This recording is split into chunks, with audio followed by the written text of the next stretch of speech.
SEO referencie sú veľmi podstatná časť v rámci nejakého rozhodovacieho procesu, keď si vyberáte agentúru. A niektoré webové stránky aj reklama vyzerajú fakt veľmi, veľmi nadúpane, proste veľmi hypovo vás tam vyzývajú, že ako vám dokážu spraviť traffic, pozície a všetko možné. A v dnešnom videu sa pozrieme na to, ako ma targetovala jedna reklama, kde sa jedná o zahraničnú spoločnosť. Neukazujem slovenské spoločnosti, vyhýbam sa nejakým predžalobným výzvam, ktoré mi už aj v minulosti došli, ale postupne asi po konzultácii s právnikom alebo teda s advokátskou kanceláriou sa pozrieme aj na nejaké slovenské referencie. A v dnešnom videu sa pozrieme na zahraničné referencie, či sú uveriteľné a či naozaj by stálo za to spolupracovať s takouto nejakou firmou. Takže poďme na to. Ahojte, moje meno je Milan Fraňo, som web editor a SEO špecialista a v tomto videu si ukážeme, ako si jednoducho overiť SEO referencie, lebo vlastne sú to referencie, ktoré si veľmi jednoducho overíte. V iných oblastiach marketingu si to až tak neviete overiť, ale nemáte prístup do Social Ads účtu, teda do Business Managera alebo do Google Ads účtu a tak ďalej, ale v SEO je to ako keby že veľmi, veľmi jednoduché.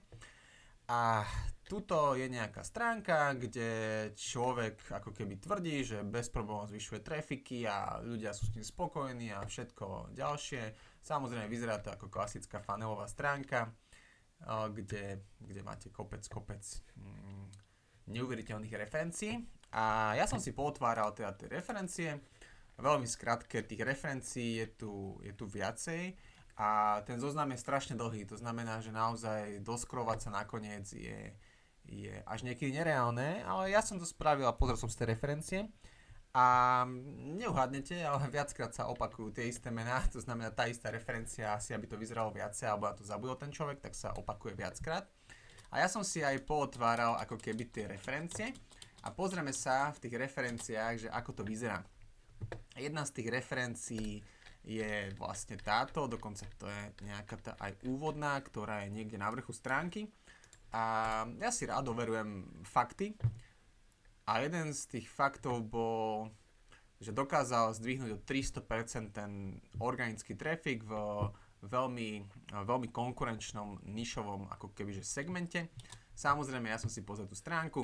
Tá stránka vyzerá ako nejaká link farma clickbaitová. Tu budíš, však to je jedno, ako vyzerá. V zahraničí si asi nepotrpia na to, ako čo vyzerá. A pozrel som sa teda na tú stránku a pozrel som sa, toto je vlastne ona, backlinkov pomerne dosť, domain rating pomerne dobrý, ale vidíme, že ten organický trafik bol niekde na úrovni, ja neviem z ktorého obdobia to je referencia, či je nová, stará, ale kebyže bereme len tie píky, kde sú zdvihnutia, tak bolo niekde na úrovni 200, tu tiež niekde na úrovni 200 na Indie a US markete, čo je absolútne že nič, 200. A vidíme, že sa zdvihol na chvíľku v decembri na 1000. OK, to je zdvihnutie. Kebyže sa to má zdvihnúť o 300, tak skúsime nájsť ten pík. Takže to by mohol byť asi tento pík, aj keď to by nevychádzalo z 200 na 2000. A síce nie je to skoro 2000, takže OK, to môže byť tento pík. A potom to samozrejme išlo nižšie, aj keď tu je ešte jeden pík z 100 na 1000. OK, dobre. Každopádne vidíme, že jedna referencia veľmi slabá, budíš, pozrieme sa na ďalšie. Takže perfektná referencia, ale výsledok veľmi slabý. Takto to inak presne robia aj slovenské firmy a niekedy ma to už prestáva baviť a keď tam vidím, že o 300%, o 500% zdvihli a vidím potom výsledky, že absolútne, že nič a potom keď to ešte preberem a robím tam nejaké audity, tak vidím, že veľmi chabá práca. Dobre, každopádne, jedna referencia, tu máme nejakú druhú referenciu, to je e-commerce, to bude zaujímavé, takže poďme sa na to pozrieť. A vidíme, že tu sú už lepšie výsledky, tu už sme na úrovni US na 3000, čo je super a v tých píkoch, kedy sa bicykluje alebo po sezóne je to viacej, ale taktiež ako nič moc za mňa pre e-commerce s bajkami v US mať 3500 a byť nejaký stabilný, absolútne nič moc. Dobre, ďalšia referencia, OK, tam aspoň je nejaký trafik na úrovni pár tisíc.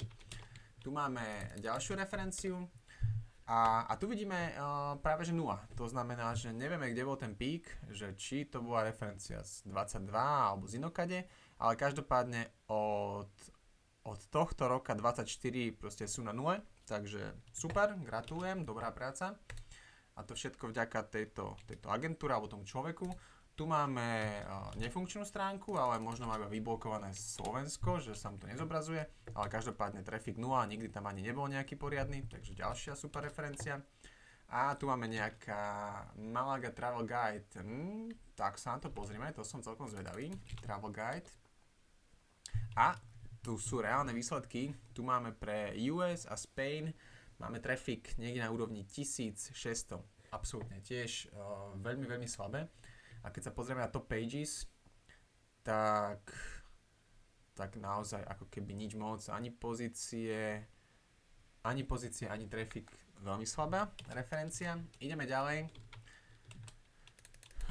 Tuto máme Top Rated Mobile and Web Application Development Company. Tak to sa pozrieme ešte, aké referencie webov majú, keď sú top company. Každopádne traffic majú, že 0, že nič, že na úrovni 100, 200 z India a US marketu, veľmi slabé. Ideme ďalej. Blockchain US, OK, takže títo, že vraj s nimi tiež spolupracovali.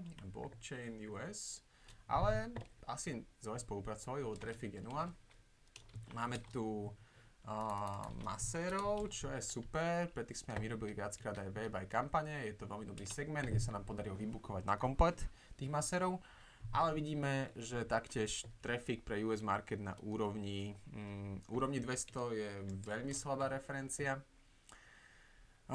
veľmi slabá, takže to je nič, ideme ďalej, How to Galaxy a poďme sa pozrieť ďalej. Ako vidíte, taktiež nuly, to znamená, že takto môžem pokračovať a nájdem tam v podstate veľký černý špatný, že absolútna nula. Tu dokonca som našiel aj domenu, ktorá nikdy traffic nemala, je v referenciách, ale je na predaj, takže pokiaľ by ste chceli ten jeden backlink, aj to vlastne asi, áno, asi z tejto firmy, tak nech sa páči. Môžete si ju kúpiť, ja ju dám dole do popisu. Tu máme nejakého funeláka, čo ponúka, že ako byť vlastným pánom a zarobiť strašne veľa.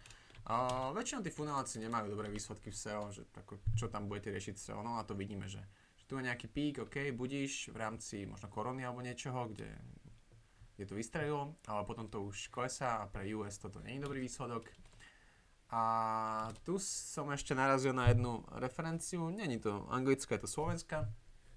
Ale tie referencie sú podľa mňa veľmi dôležité a tu máme firmu, čo na anglickej verzii webu má 9 rokov skúsenosti a 207 webov pod sebou a 1200 klientov, ale na slovenskej už má menej webov pod palcom, ako jasné, stratili nejaké weby, ale napísali 186 000 článkov a tu napísali 310 000 článkov. To znamená, že v podstate polovicu článkov, skoro polovicu, dobre, menej ako polovicu, stratili za 3 roky, že napísali ich menej, to znamená, že buď sa prepočítali, alebo si to rozmysleli. Každopádne, ja ako SEO špecialista a web editor, pokiaľ čo sám aj naozaj robím SEO, že nedávam to niekomu inému robiť, ale v podstate častokrát my pôsobíme ako wide label agentúra, to znamená, že iné agentúry si vlastne dávajú cez nás robiť prácu a tvária sa, že to robia oni. Tak toto mi príde, že úžasné číslo a keď sa teraz prepočítam, tak poďme na to, ja som veľmi zvedavý. OK, 186 814 deleno 12 rokov, to znamená 15 000 deleno 52 týždňov, to znamená rok má 52 týždňov a vidíme, že za týždeň musia napísať 300 článkov, čo je že absolútne perfektné, to znamená, že wow, 300 článkov deleno 5. Za deň by museli napísať 60 článkov, to je, že wow, perfektné, normálne sa mi to až nechce veriť. Kto vie, koľky sú v týme? Asi veľa ich musí v týme, pokiaľ nie, tak odporúčam ako draftovať toho človeka, čo píše 60 článkov denne do inej firmy. Každopádne len tak zo srandy, a kto vie, či to je slovenská firma? Asi nie, asi to nie je slovenská firma. OK, neviem, ak sa dopracovať k českým dátam. Každopádne, kebyže len to dáme, že si vymyslím také číslo, že krát 20,5 za jednu, čo to môžu ponúkať, napríklad, krát vymyslené číslo neodzrkadluje realitu, tak to máme 1200, povedzme 1200 eur denne, krát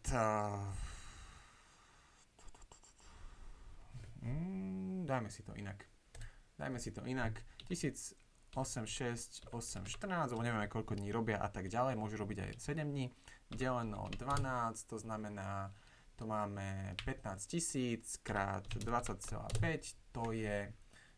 to je 320 000 len na PR článkovi bolo ročne, čo je absolútne perfektné, a teda jeden človek píše, alebo jedna agentúra dokáže podľa tohto napísať 60 PR článkov denne. Gratulácia, fakt, že akože veľká gratulácia. Takého borca ani takú agentúru som ešte nevidel. A kebyže si pozrieme tie referencie, už keď sme na tejto slovenskej stránke, je to tu skryté, takže hádam nás nikto nebude žalovať. Tak, ja neviem, čo také slovenské si pozrieme. Skúsme slovenské. Je tu niečo SK? SK. Nevidíme nič. SK. OK. Tak, zoberieme si niečo. Zoberieme si toto. Pozrime si teda tie výsledky. OK, tuto ide nejako na nulu. Takže tu asi to nie je až také dobré. Dobre, vidíme, že to kleslo.